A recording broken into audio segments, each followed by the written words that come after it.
वहां पहुंच जाते हैं जहां राजा बलि अपने गुरु शुक्राचार्य के संग तपस्या वो यज्ञ कर रहे होते हैं। पहुंच जाते हैं, जैसे ही देखा उस सौंदर्य को मंत्रमुग्ध हो गए। राजा बलि के सौंदर्य को देख करके, जैसे ही सौंदर्य को देख करके मंत्रमुग्ध हुए तो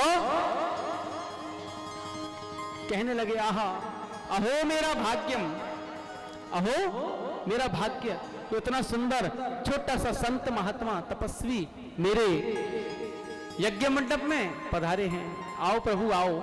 मैं आगे बड़ा स्वागत किया, बड़ा सत्कार किया, मानो ऐसी मनस्थिति हो गई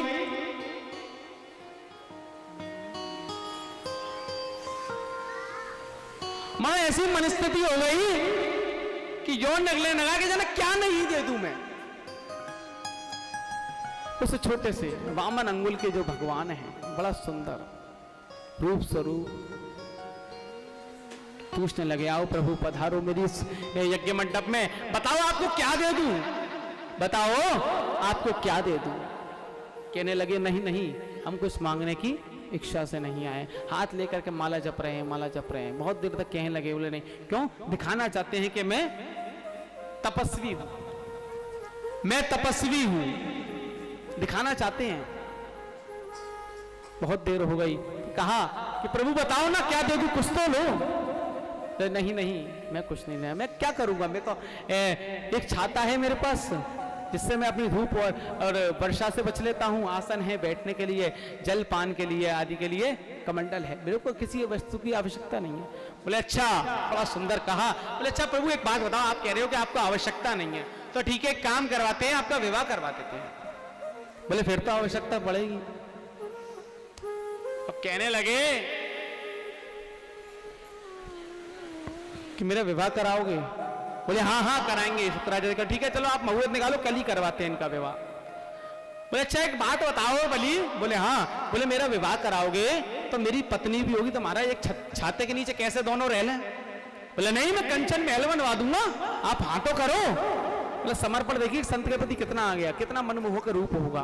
क्या कि अच्छा महल बनवा दूंगा, कंचन महल, आप हाँ तो कर दो। बोले अच्छा एक बात बताओ, महल होंगे, अच्छा ब्याह होगा तो कुछ बच्चे भी होंगे? बोले हाँ हाँ बिल्कुल होने चाहिए बाल गोपाल।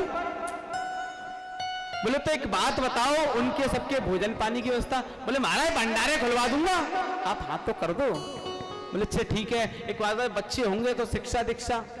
बोले हाँ हमारा स्कूल है ना, अपना विद्यालय है ना, वहां पढ़वाएंगे। बोले अच्छा बच्चे होंगे तो कितने होंगे? बोले महाराज ये तो तुम्हें पता हो कि 5 हो, 10 हो, 50 हो, मुझे क्या पता। बोले अच्छा एक बात बताओ। बोले क्या? बोले बच्चे होंगे तो उनमें से एक आध मरेगा भी? बोले हाँ प्रभु एक आध मर भी सकता है। बोले तो एक बात बताओ कि यदि मर जाएगा तो उसके लिए रोने की क्या व्यवस्था?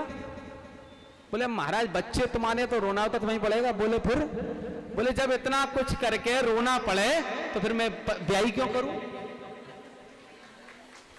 इतना कुछ करके रोना पड़े ब्याह क्यों करूं?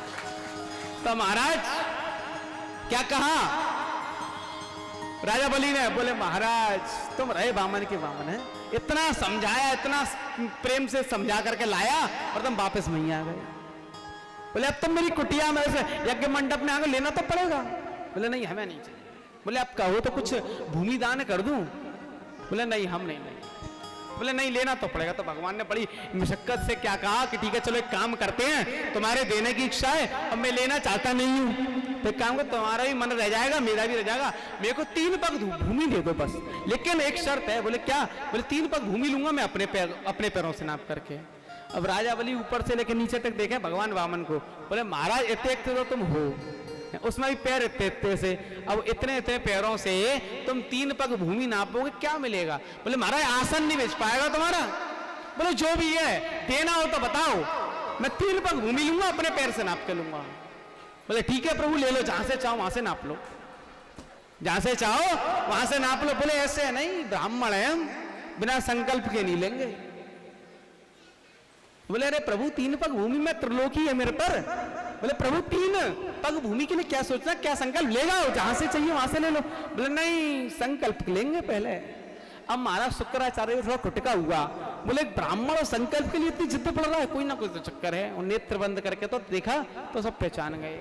बुलाया राजा बलि, बोले यहाँ आओ यहाँ आओ। बोले क्या हुआ? बोले जिसको तुम मुझे दान देने की बात कर रहे हो ना, ये कोई बामन नहीं है।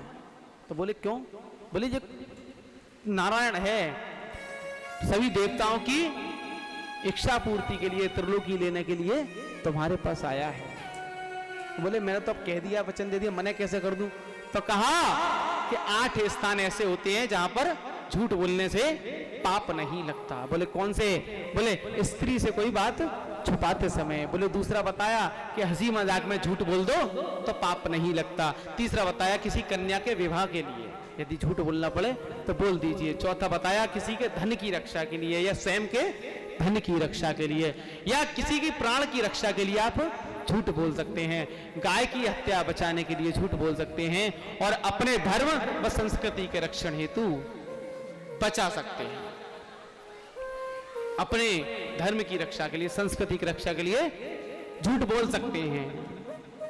बोले ना अच्छा महाराज एक बात बताओ, आप गुरु हो तो एक बात बताओ, लाभ तो मेरा दोनों तरफ से। बोले कैसे? बोले मैंने तो नहीं कर रहा मैं। बोले देखो अगर ये बामन है तो ये बात 100% सत्य है कि 3 पग से 3.5 पग भूमि नहीं लेगा ये। बोले और अगर नारायण है तो मुझसे बड़ा दानी कौन होगा? साक्षात पर ब्रह्म परमात्मा मेरे दरवाजे पर दान लेने आया। बोले तो महाराज मेरे तो दोनों हाथों में लड्डू है, बोले लेन दो। बोले क्या हुआ भाई, मूड पलट गया क्या? बावन भगवान कहते हैं कि देने की इच्छा नहीं है। बोले नहीं नहीं है। बोले संकल्प करो। अच्छा गुरु जो होता है ना वो शिष्य के हित की हमेशा सोचता है। तो महाराज क्या हुआ? महाराज क्या हुआ?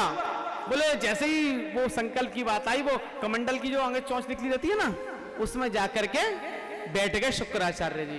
बोले ना जल आएगा ना संकल्प होगा ना कुछ होगा।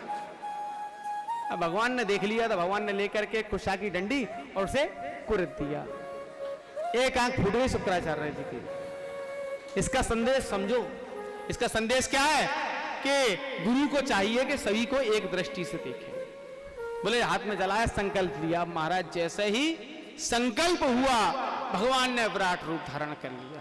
वो विराट रूप, बोले विराट भगवान की जय। भगवान ने विराट रूप धारण किया और इतना विराट कि भगवान का शीश नहीं दिख रहा। बोले ब्रह्मा जी आए, तुरंत भगवान ब्रह्मा जी ने उनके चरणों को उस जल से धुलाया और जल को उस कमंडल में रख लिया। वही गंगा जल में परिवर्तित हुआ। बोले प्रहलाद जी आए, आदि सब आए, उनकी परिक्रमा करी, बड़ा सुंदर। बोले नापना प्रारंभ किया तो महाराज 2 पग में ही पूरी त्रिलोकी नाप ली। पूरी त्रिलोकी 2 पग में नाप ली। छोटे हुए कहने लगे हाँ भाई बली भाई 3 पग की बात हुई है, 2 पग में त्रिलोकी, अब तीसरा क्या?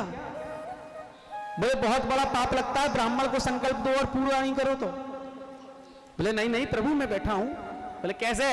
बोले ये बताओ कि दान बड़ा कि दानी बड़ा? भगवान ने कहा भाई बड़ा तो दानी है जो दान दे रहा है। तो प्रभु 2 पग में आपने पूरी त्रिलोकी नाप ली, तीसरे पग आप मुझ पर धर करके मुझे भी ले जाओ, त्रिलोकी पूरी हो जाएगी। भगवान किस बलि के भाव में मंत्रमुग्ध हो गए। भगवान ने उसके ऊपर कल्याण किया और कहा कि मैं बड़ा प्रसन्न हूं तुमसे, त्रिलोकी देवताओं के दिए। कहा बताओ क्या मांगते हो, मांगो क्या मांगते हो? तो कहा प्रभु मुझे कुछ नहीं चाहिए, मुझे यदि बस इतना सा वरदान दे दो कि मैं जब भी घर में प्रवेश करूं, आऊं जाऊं, आपके दर्शन सदा सर्वदा मुझे मिलते रहे। तो भगवान अच्छा चौकीदार बनाना चाह रहा है मेरे को, मतलब भाई तेरी चौकीदारी करूं, मेरे को क्या पता कब तू घर से निकलेगा, कब घर में घुसेगा, और तू कह रहा कि जब भी घर में घुसूं निकलूं आऊं जाऊं तुम्हारे दर्शन होते रहे। तो भाई मतलब चौकीदार बन जाऊं तेरा। भगवान ने तथास्तु का वरदान दिया। पाताल में सुतल लोक में एक सुंदर सा महल उसे प्रदान किया और राजा बलि वहां निवास में लगे। परमात्मा ने अपना वो प्रतिबिंब प्रत्यक्ष उसे समर्पित